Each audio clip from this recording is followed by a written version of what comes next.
Processos de criação em imagem e escrita. Exercícios abertos à variação.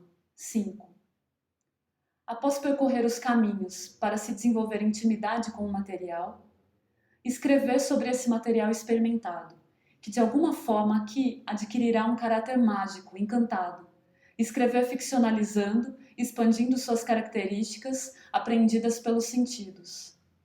Convido a estruturar este primeiro texto a partir de uma fala para a câmera, feita no improviso, durante alguns minutos. Primeiro impulso. Livro O Mestre Ignorante. 5 lições sobre a emancipação intelectual, Jacques Rancière. Aprender a falar sobre todos os assuntos, a queima-roupa, com um começo, um desenvolvimento e um fim.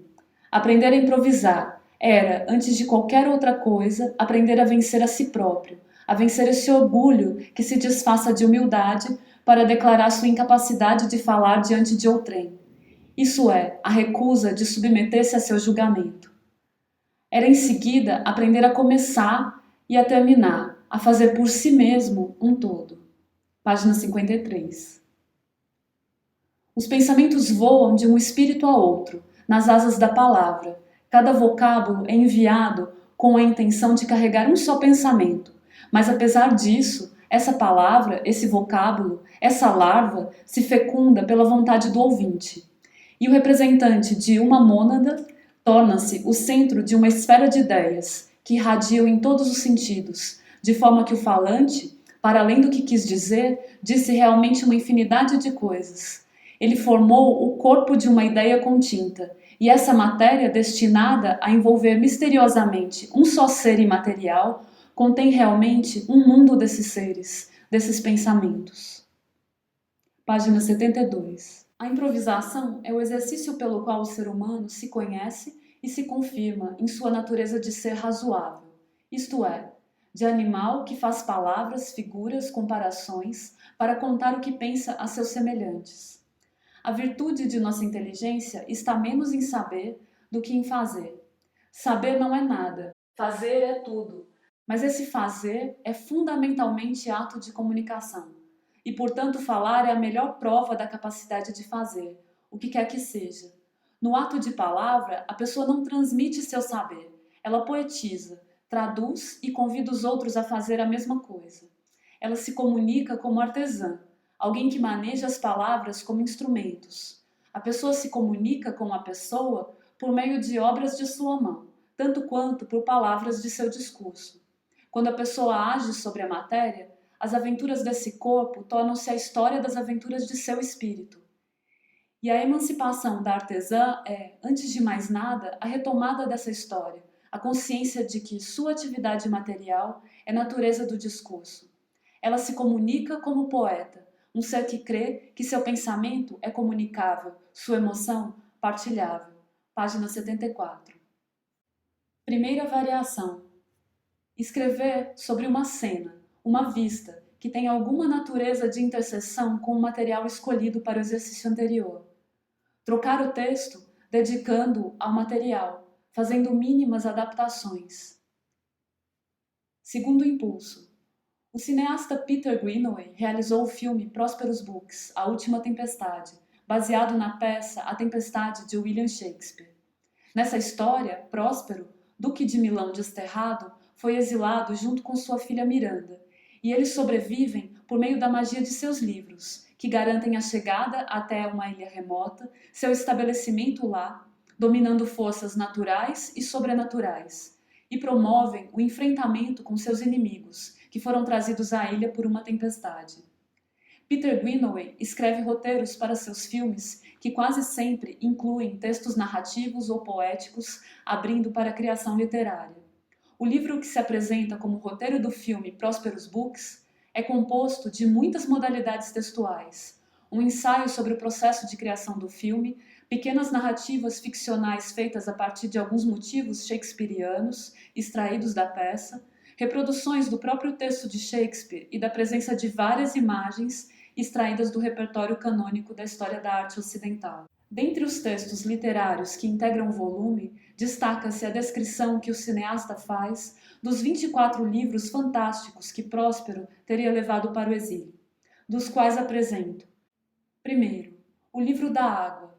Este é um livro de capa impermeável, que perdeu sua cor pelo demasiado contato com a água.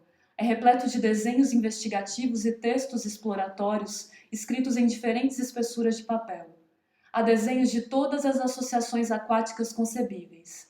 Mares, tempestades, chuvas, neve, nuvens, lagos, cachoeiras, córregos, canais, moinhos d'água, naufrágios, enchentes e lágrimas.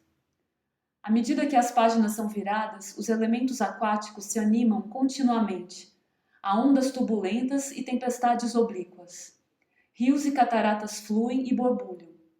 Planos de maquinaria hidráulica e mapas meteorológicos tremulam com setas, símbolos e diagramas agitados. Os desenhos são todos feitos à mão. Segundo, um livro de espelhos. Encadernado em tecido de ouro e bastante pesado, este livro tem umas 80 páginas espelhadas e brilhantes.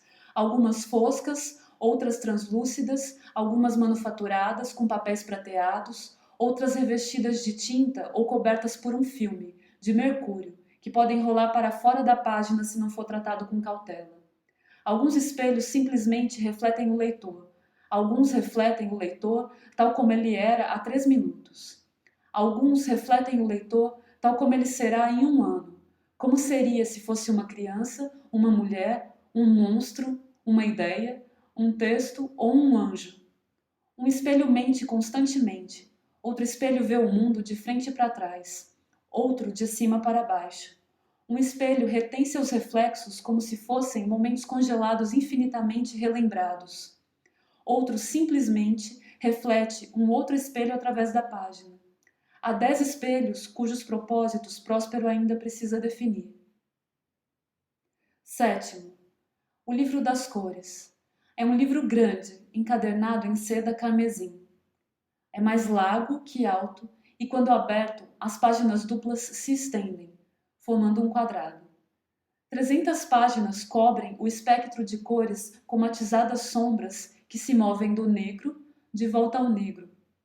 Quando aberto em sua dupla extensão, a cor evoca tão fortemente um lugar, um objeto, uma posição ou uma situação que a sensação sensorial correspondente é experimentada de forma direta. Assim, uma reluzente laranja amarela é a entrada para um vulcão, e um verde azul escuro é a lembrança de um mar profundo, onde peixes e enguias nadam e espirram água na face do leitor. 11º, o livro da terra. Um livro volumoso, coberto por uma membrana de cor caqui. Suas páginas são impregnadas de minerais, ácidos, alcalinos, substâncias, gomas, venenos, bálsamos e afrodisíacos da terra. Risque uma grossa página escarlate com a unha de seu polegar para incitar fogo. Passe a língua no cinza de uma outra página para trazer a morte por envenenamento. Põe a página seguinte de molho na água para curar o antraz. Mergulhe uma outra em leite para fazer sabão. Esfregue 2 páginas ilustradas uma na outra para fazer ácido. Encoste sua cabeça em outra página para mudar a cor de seu cabelo. Com este livro, Próspero saboreou a geologia da ilha. Com sua ajuda, dela extraiu sal, carvão, água e mercúrio, e também ouro, não para sua bolsa, mas para sua artrite. 15º. Plantas plenas.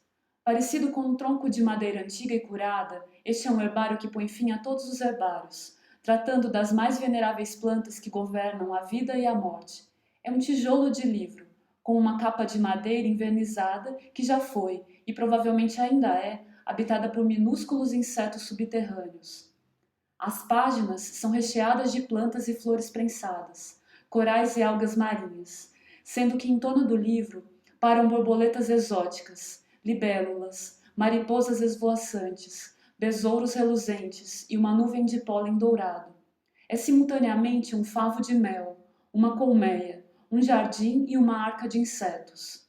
É uma enciclopédia de pólen, perfumes e feromônio. 22º. Um livro do movimento. Este é um livro que, em um nível mais elementar, descreve como os pássaros voam, as ondas encrespam, as nuvens se formam e as maçãs caem das árvores. Descreve ainda como o olho muda de forma quando olha a longa distância, como os pelos crescem em uma baba, como o riso transfigura um rosto, e porque o coração bate e os pulmões inflam involuntariamente.